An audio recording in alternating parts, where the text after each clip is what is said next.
পাউরুটি দিয়ে আপনাদের রসমালাই বানিয়ে দেখাবো।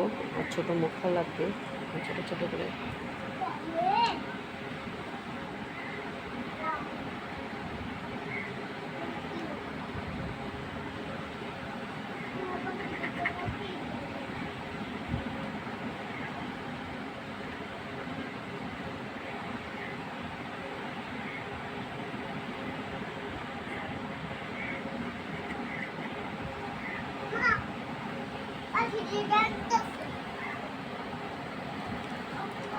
আমি আগের থেকে কেটে রেখেছি ছোট ছোট করে পিস করে রসমালাই করার জন্য। আপনাদের সুবিধার জন্য আমি একটা করে দেখে দিয়েছি, আপনারা এইভাবে কেটে নেবেন।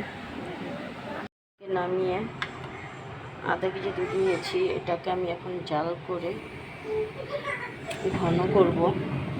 আজকে আপনাদের দেখাবো পাউরুটি রসমালাই কীভাবে করতে হয়। আমি চিনি দিয়ে ভালোভাবে নেড়ে চেড়ে নেব।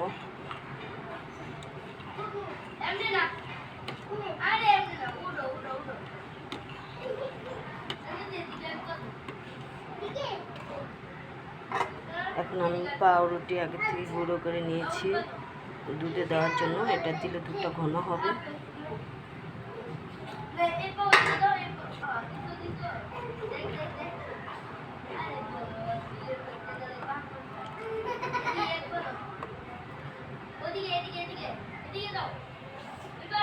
দেব দুটো এলাচ দিতে ভুলে গিয়েছিলাম। দিয়ে দেব পেস্তা বাদাম।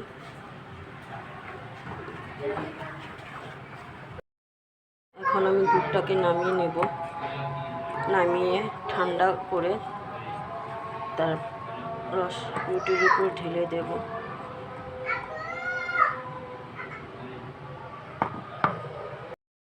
ভালোভাবে নেড়ে চেড়ে ঠান্ডা করে নিয়ে তারপরে রস পাউরুটির উপর ঢেলে দেব। এখন আমি দুধটাকে ঢেলে দেব পাউরুটির উপরে।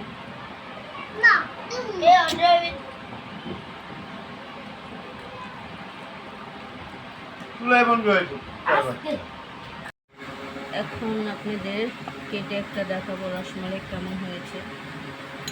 দেখুন কত সফট রসমালাই, দেখুন অনেক সফট হয়েছে।